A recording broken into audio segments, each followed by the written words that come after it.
Alright, so another Zamir White video. I made one after his first preseason game, but we've seen some more preseason tape of him, so I figured let's just talk about it. And the numbers aren't pretty, but I don't think that you can really look at numbers, especially in a small sample size, especially in the preseason. Let's watch the tape and see what we've learned with him. First, let's start off with a play like this. So you see the blocking concept. You have a fullback in the game who's going to be blocking a New England player, and watch what happens here. So right when it begins, what you're going to notice is that, Zamir White gets the handoff right here. And again, it's not the best angle, I know, I'm sorry. It's just, this is what I have to work with. But what you can still kind of see from this angle is there is a sort of hole, right? There's a kind of a hole. You can see where he can squeeze through, but the reality is a New England player is probably going to get off one of their blocks and reach over and grab him and make a tackle. That's probably what's going to happen.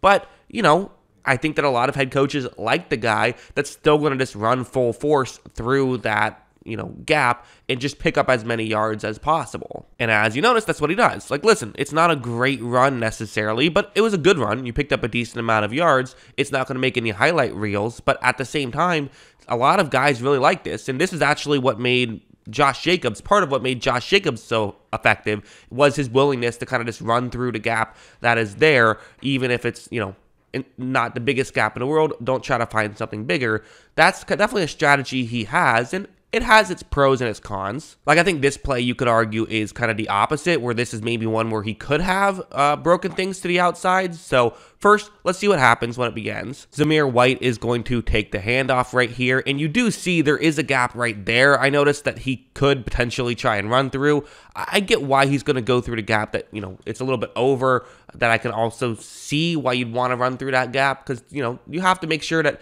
you let your offensive lineman try to get up to the next level to block a linebacker, even though he's not quite there yet. Really, when I'm seeing this play, I'm kind of setting it up as a negative, but I guess you could argue it's a negative or a positive, just depending on what kind of runner you are. Some guys would go through the gap that I pointed out on the screen and pick up a ton of yards that way. Some guys would do it and pick up less yards than if they just ran through the original gap. So there's definitely different philosophies, and reasonable minds can differ on what the best strategy is. I'm not really trying to say what philosophy is best. I'm just trying to say this is Zamir White's philosophy. Look, he just puts his head down, runs forward, and picks up a couple of yards, which, you weren't going to, it kind of guarantees you get a couple yards that way, right? You're never going to make a huge mistake by just running through the gap, but your chances of getting a home run are obviously smaller. Now, one thing I have to bring up is something like this, where this is just something I feel like I keep seeing happen to Zamir White, and I don't know, I'm guessing it's a Raiders thing more so than a Zamir White thing. Maybe it's a quarterback handoff thing.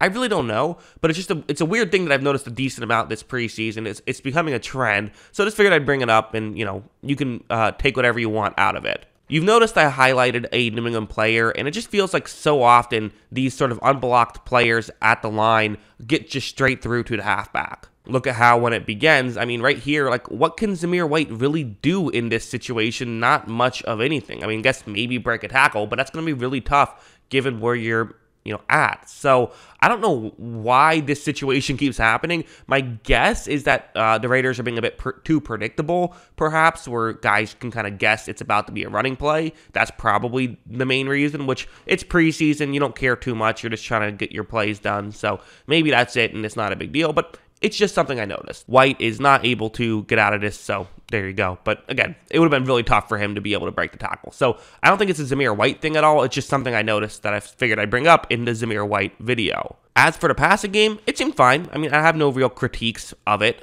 where it's, this play is a good example of it's a play action, and then he just runs out to, get underneath. Hopefully he's open. And so, look, he does his job. He fakes as though he's going to get the ball, then just goes out and, gets underneath where he can potentially get open for a check down route if the quarterback decides to throw it there. Again, nothing crazy, nothing too fancy, but you want to make sure guys are doing the right thing in all facets of the game. We didn't see him get the ball too much, but we did see situations like this where he was at least running his route correctly. Also, this plays another one back to what I was talking about earlier, where it's just, again, don't want to spend forever on it, but I'm just showing that it wasn't just one isolated example. And these tend to be the more clear examples that I've seen. These are more common, I guess, just because typically that's the guy you leave unblocked, the guy on the edge, and it's just one of those weird plays. It looked like actually maybe the right guard was supposed to get over there, and then he just doesn't get out over there anywhere close enough, but he kind of jumped that play and was really quick to get over there. So I don't know why this keeps happening. I just don't know.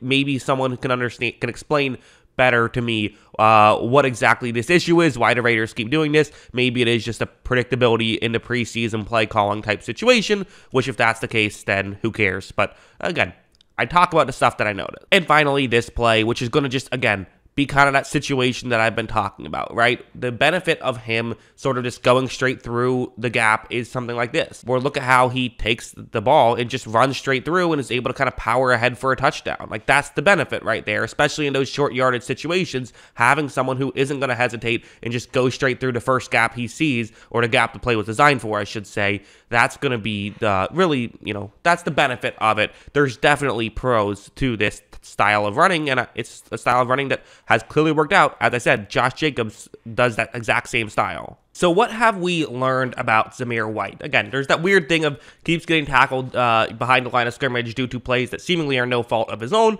So there's that they just have to work on and have to fix. As a whole, I don't know if we've learned a ton, I guess, about this. I thought he had a very good first preseason game. I was very excited then. We just haven't gotten a chance to really see him, I think, in a good situation since then. The Raiders haven't, played a lot of their starters, so that's been, I think, kind of an issue. We haven't really seen fully how he'll thrive in there, but I do think we've gotten a bit of an idea of who he is, maybe as a play style, which is fascinating. Which is someone who, again, will just put his head down and fight through to get the extra yards. Which, you need that kind of halfback, right? You need that guy who can do that. Now, again, they'll already have Josh Jacobs, but you can never have too many halfbacks. Guys get hurt, and it always helps to get a younger guy in the mix. And I think White can do some other stuff. He is someone to me that I feel like can be sort of a 3-down back type guy. And to be honest, I like drafting halfbacks. I don't really like drafting halfbacks ever, but if you are going to draft halfbacks, this is when you do it. You don't do it in rounds 1 or 2. You wait a little bit, get a guy later on, because you can still get good players like a Zamir White later on. And I think that's probably how this is going to end up. So that's kind of the way that I view this stuff. But that's just what I think. What do you guys think? Let me know in the comments below. What are your thoughts on this Zamir White preseason performance? Let me know in the comments below. Always love hearing from you. And of course, as always, thanks for watching.